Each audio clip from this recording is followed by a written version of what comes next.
Akkam jirtan barattoota nagaa kooti nageenyi koo bakka jirtanitti isin haa qaqqabu. Egaa na Shannaafiin jedhama. Egaa barattoota yeroo darbee herreega kutaa torbaffaa boqonnaa lammaffaa waliin eegallee turre. Har'a immoo kan nu waliin ilaallu paartituu waa'ee lakkoofsota intijaroota kan waliin ilaallu ta'a. Egaa barattoota yeroo darbee akkuma beekamu paartii waanii jalatti waa'ee lakkoofsa lakkaawwii, waa'ee lakkoofsa hundaa akkasumas ammoo hariiroon lakkoofsi lakkaawwii lakkoofsa hundaa waliin qabu karaa salphaa fi ifa ta'e waliin ilaallee turre. Har'a immoo akkuma yeroo darbee waa'ee lakkoofsa intijarii akkasumas ammoo hariiroon lakkoofsi intijarii lakkoofsota lakkaawwii fi lakkoofsota hundaa waliin qabu karaa salphaa fi ifa ta'een kan waliin ilaallu ta'a. Kallattumaan gara barumsa keenya. Seensa kana yaa ilaallu 21 hir'isuu 19 meeqaa jedha. Meeqa isinitti fakkaata barattoota? Kun lama akka ta'e ni beektu silaayi. Garuu ammoo 19 hir'isuu 21 hoo meeqa jettuuni? Silaa 21 hir'isuu 19 lama jettaniini 19 hir'isuu 21 meeqa jettaniini? Egaa barattoota tarii 19 hir'isuu 21 amma deebisuu dhabuu dandeessanii garuu ammoo hiikoo lakkoofsa intijarii eega hubattaniin booda deebisuun dirqama isiniif ta'a jechuudha. Kanaafuu waa'ee lakkoofsa intijarii karaa salphaa fi ifa ta'een asumatti isinitti argisiisu. Hiikoo biraa osoo hin ga'iin iddoodhuma tanatti isinitti argisiisu. Seeraan na dhaggeeffadhaa. Egaa barattoota tokkoffaa duraa waa'ee lakkoofsa lakkaawwii yaa wanta akka lama isiniin jedhu. Sababni isaatis yoo lakkoofsa lakkaawwii naan hubanne lakkoofsa intijarii hubachuun waan hin danda'amneefu. Kanaafuu lakkoofsa lakkaawwii jechuun lakkoofsa tokko irraa ka'ee gara harka mirgaatti hanga pozitiiv infiniitiitti deemu yookaan ammoo kan hanga pozitiiv infiniitii jechuun lakkoofsa dhuma hin qabne lakkoofsa pozitiivitti deemu lakkoofsa lakkaawwii jedhama. Akkasumas ammoo lakkoofsa hundaa jechuun 0 irraa ka'ee kan gara lakkoofsa pozitiiv infiniitiitti deemu lakkoofsa maal jedhama?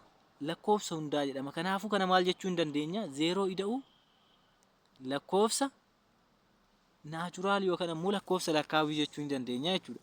Kanaafuu waa'ee kana lamaan sirriitti naa qabachuu keessan shuurii ta'aa. Itti aansuudhaan ammoo yoona lakkoofsa intijariitti dhufu lakkoofsi intijarii akkuma lakkoofsi lakkaawwiinaa fi lakkoofsi hundaa waadhaan bakka buutu lakkoofsi intijarii qubee zaa guddaa kanaan bakka bu'a. Akkasumas ammoo lakkoofsi intijarii walqixa ta'a. Lakkoofsa lakkaawwii ida'uu masaanuu lakkoofsa lakkaawwii ida'uu 0ti. Kana yoggaa hiiknu kana gara salphaa garuma lakkoofsatti yoo hiiknu lakkoofsi lakkaawwii tokko lama jedheetoo eegala. Kanaafuu masaanuun lakkoofsa lakkaawwii immoo maalinni? Lakkoofsa negatiiviti. Lakkoofsi negatiiviin maalinni? Masaanuu lakkoofsa lakkaawwiti. Kanaafuu lakkoofsi intijarii qixxee ta'a. Masaanuu lakkoofsa lakkaawwii ida'uu 0 ida'uu lakkoofsa lakkaawwiti. Lakkoofsi lakkaawwii meeqa irraa ka'a? Tokko irraa ka'a. 2 hanga pozitiiv infiniitiitti deema. Kanaafuu barattoota lakkoofsa intijarii jechuun lakkoofsa lakkaawwii fi masaanuu lakkoofsa lakkaawwiif 0 kan ofitti hammate lakkoofsa maalii jedhama? Lakkoofsa intijarii jedhama jechuudha. Gara hiikoo tanaa koottatii salphaadhumatti naaf hubadhaa. Hiikoo tanaa ifa isinii godhu. Tuutni intijarootaa tuuta lakkoofsa lakkaawwii lakkoofsa lakkaawwii jechuun walqixa ta'a. 1 2 jechaa haga lakkoofsa dhuma hin qabne wayiitti kan deemudha. Masaanuun lakkoofsa lakkaawwii jechuun ammoo negatiiva 1 negatiiva 2 negatiiva 3 jechaa hanga lakkoofsa dhuma hin qabne lakkoofsa negatiivitti kan deemudha.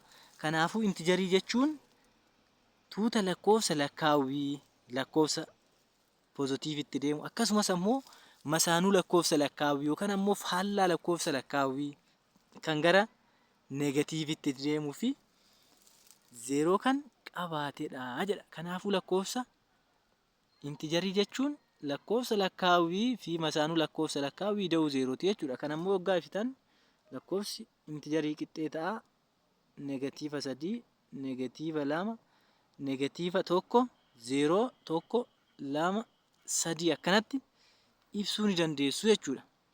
Akkasumas ammoo lakkoofsi intijarii maaldhaan bakka bu'a?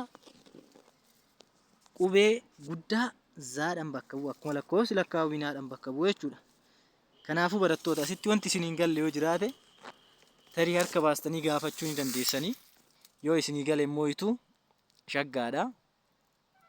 Garuu yoo isiniin galle pilees irra hin dabarinaa koomentii jalatti kun nuun galle irra nuuf deebi'aa jechuu ni dandeessu. Akkasumas ammoo itu teelegiraam guruuppii barattoota kutaa 7 jedhee akkasumas ammoo barattoota kutaa 7 fi 8 iddoo tokkotti kan hambane waan hin qabuufu diskiriipshinii jala isiniifan teechisa. Achi jalaan galtanii guruuppii irratti sirriitti dubbachaa akkasumas ammoo gaafii isiniin galle gaggaafachuu mirga keessanii. Kanaafuu teelegiraam guruuppii keenya jooyinii godhuun hin raaffatinaayi. Kanaafuu waa'ee lakkoofsa intijarii hanga ta'e wayii pooyintii yookaan ammoo itu waan ta'e wayii qabattan jedheen abdii guddaa qaba. Mee fakkeenya kana yaa ilaallu. Mee fakkeenyaaf qarshii 20 qabda haa jennu jedha. Qarshii 20 qabna. Meeshaa qarshii 21 bitachuu barbaadda ta'a. Garuu harka kee irra qarshii 20 qofa waan qabduuf bitachuu akka hin dandeenye ni beekta. Sababni isaas qarshiin ati qabaatte kan meeshaa bituuf si barbaachisu irraa qarshii tokkoon waan xiqqaatuufidha. Garuu hiriyyaa kee qarshii tokko siif liqeessuu danda'a jedha. Hiriyyaan kee qarshii tokko siif liqeessuu danda'a. Qarshiin tokko hiriyyaa kee irraa liqeeffachuun meeshaa barbaaddu sana bitachuu dandeessa. Liqiin hiriyyaa keetii qarshii tokko akka sirra jirus ni beekta. Liqii sirra jiru kunis lakkoofsa yoo ibsamu negatiivii tokko ta'a. Kanaafuu yommuu qarshii tokko hiriyyaa kee irraa liqeeffattu idaa tokkotu sirra jira jechuudha. Kanaafuu lakkoofsi lakkaawwii akka idaa ibsa jechuudha yeroo baay'ee. Wayita qarshii negatiivii wayita qarshii tokko argattee liqii hiriyyaa kee qabu deebistu idaa irraa bilisa jechuudha. Kun kan argisiisu negatiiva tokkoo fi tokko waliif masaanuu ta'uu isaaniiti. Egaa barattoota tokkoo fi negatiivni tokko masaanuu yookaan ammoo faallaa walii ta'uu isaanii isinitti argisiisaa jechuudha. Jara hedduu dura beektonni herreegaa rakkoowwan jireenya guyyaa guyyaa keenyaa keessaa lakkoofsota hundaa fi lakkoofsa lakkaawwii qofaatiin akka hin furamne hubachuun rakkoowwan lakkoofsa lakkaawwiitiin yookiin lakkoofsota hundaatiin hin furamne kana furuuf lakkoofsonni irra xiqqaa yeroo ta'an akka barbaachisan hubatanii. Kanaafuu lakkoofsa intijarii jedhamu uumanii jechuudha. Rakkoowwan jireenya keenya guyyuu keessatti nu mudatu lakkoofsa lakkaawwii fi lakkoofsa hundaa qofaan akka hin furamuu hin dandeenye yoggaa hubatani lakkoofsa intijarii jedhamu wayit uumanii jechuudha. Akkasumas ammoo itti aansanii maal uumanii intijarii itti aansuudhaan lakkoofsa raashinaalii jedhamu akkas jechaatoo lakkoofsota garaagaraa uumuu danda'anii jechuudha. Kanaafuu lakkoofsa lakkaawwii 0 fi lakkoofsonni mallattoo negatiivaa of duraa qaban intijaroota negatiivii walumaa galatti lakkoofsota intijarii jedhamu jechuudha. Egaa akkuma duratti isin agarsiiseyyuu waa'ee lakkoofsa intijarii irraanfachuu hin qabdanii jechuudha. Masaanuu lakkoofsa lakkaawwiiti. Kuni as faallaa lakkoofsa lakkaawwiiti. Lakkoofsi ammoo itu gara harka bitaatti yoggaa deemu xiqqaachaa akka deemu naa hubachuu qabda. Fakkeenyaaf negatiivni 2 irra xiqqaa negatiiva 1ti. Kana jechuun idaa 2tu caala moo idaa 1tu caala yookaan ammoo itu kamtu moor lakkoofsa guddaa jedhama. Idaan tokko baay'ee akka waan salphaatti ilaaluu hin dandeessu jechuudha. Kanaafuu lakkoofsonni negatiivii adaduma lakkoofsonni negatiivii yookaan ammoo lakkoofsonni kamuu adaduma gara harka bitaatti deeman hir'achaa akka deeman naa hubachuu qabdan jechuudha. Kanaafuu lakkoofsa lakkaawwii akkanatti sarara lakkoofsaa irratti mul'isuun ni danda'ama jechuudha. Kun 0dha. Kun lakkoofsa lakkaawwiitii. Kun ammoo itu lakkoofsa maaliti? Masaanuu lakkoofsa lakkaawwiiti. Kuni achi ammoo itu 0 wal qabate lakkoofsa hundaati jechuudha. Lakkoofsa hundaati jechuudha. Kanaafuu qabxiin as jirtu yookaan ammoo pooyintiin as jirtu kanuma. Diyaagiraamii veenii fayyadamuun hariiroo tuuta lakkoofsa armaan gadii ibsuun ni danda'ama jechuudha. Fakkeenyaaf diyaagiraamii kana ilaaluudhaan lakkoofsi intijarii lakkoofsa hunda of keessatti lakkoofsa hundaa ida'uu lakkoofsa lakkaawwii akka ta'e hubachuu ni dandeessu jechuudha. Diyaagiraamii veenii jechuun lakkoofsota akkatti ibsu jechuudha. Hubadhu mallattoon negatiividha. Mallattoo negatiivii ishee tana jechuudha. Mallattoon poozitiivii ammoo ishee tana negatiiva 2 poozitiiva 5 jedhamee dubbifama jechuudha. Gisee dubbifama. Kanaafuu lakkoofsonni poozitiivaa mallattoo akkanaatiin barreeffamu jechuudha. Kun baay'ee salphaadha. Kanaafuu akkasitti ilaaluu dandeessu jechuudha. Hiikoo 2 qabxii 2 lakkoofsonni 2 waliif masaanuudha kan jennu jedha. Barattoota waa'ee dhuma lakkoofsa masaanuu isinitti himeetoon ture. Kanaafuu lakkoofsi 2 waliif masaanuudha kan jennu yoo maal ta'edha?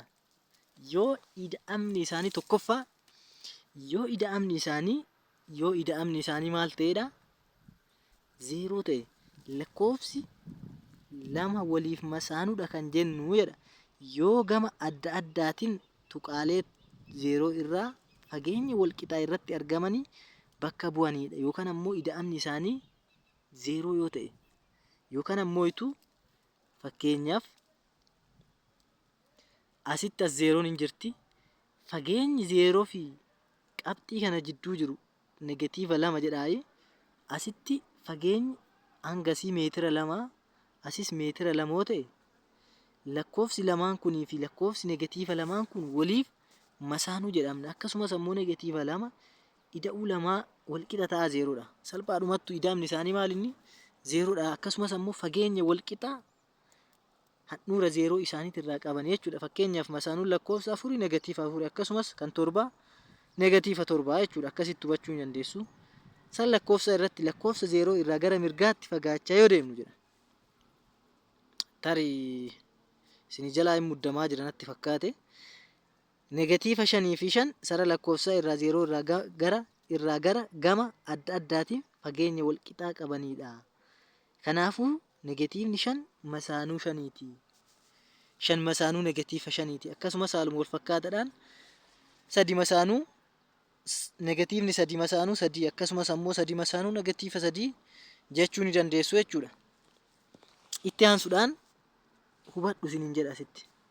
Saran lakkoofsaa irratti lakkoofsi 0 irraa gara mirgaatti fagaachaa yoo deemu kana jechuun sararri lakkoofsaa wayii ni jira.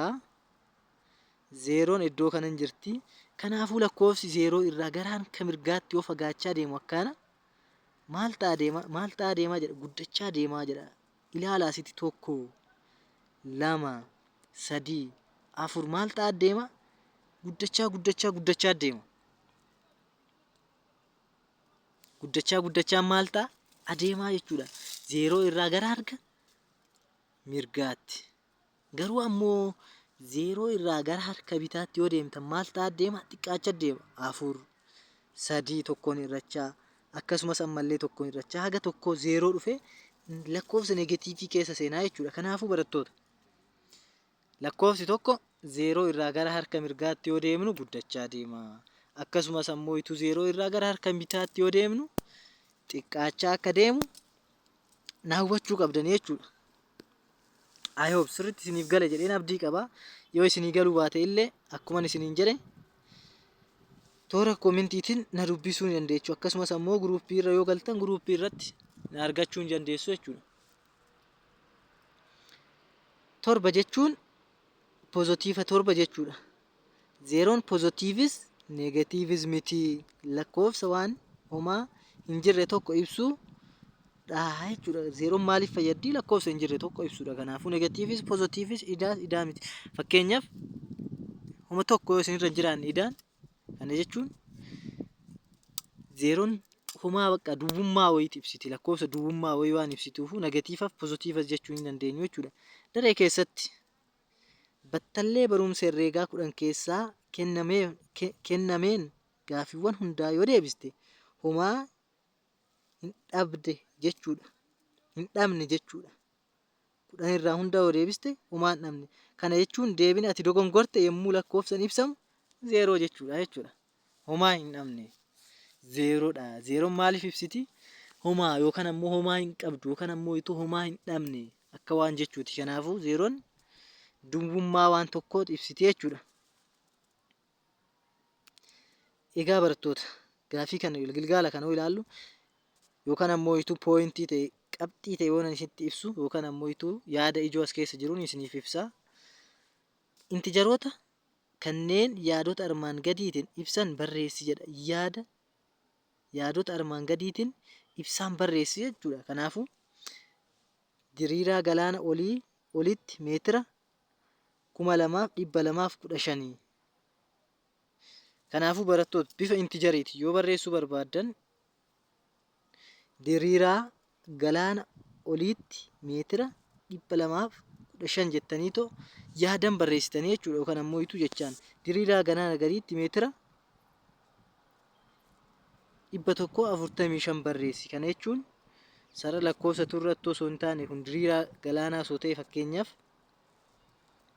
kun gara harka mirgaa irra jira. Akkasitti 1 jechuun dandeessanii. Kun ammoo itu 145 naannawa kana osoo jiraate zeeroon kun osoo as jiraate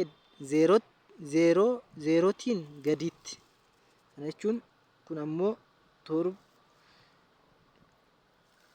zeeroodhaa gaditti osoo ta'e immoo itu kun as 7 digirii seentigireedii yoo ta'e akkasumas ammoo zeeroodhaan qarshii 100 liqeeffachuun jechuun garanatti argamaa jechuudha. Kanaafuu lakkoofsa akkasitti sara lakkoofsa irratti ibsuu ni dandeessu.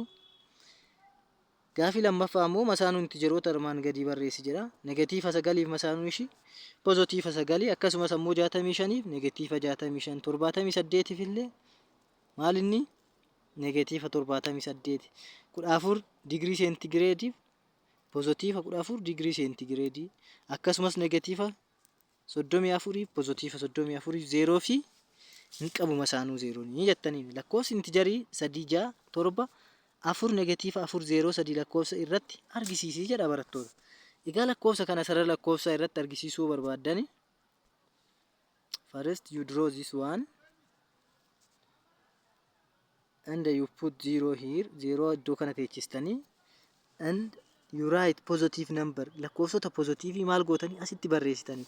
Lakkoofsonni pozitiivii meeqa asitti 3 jedhaanii 4 jedhaanii fi 6 jedhaanii. Kanaafuu barattoota asitti ammoo masaanuu lakkoofsota kanaa yoo barreessinu negatiiva 3 negatiiva 4 fi negatiiva 7 jechuu ni dandeessu jechuudha. Barattoota akkasitti lakkoofsa sarara lakkoofsaa irratti hubachuu ni dandeessu jechuudha.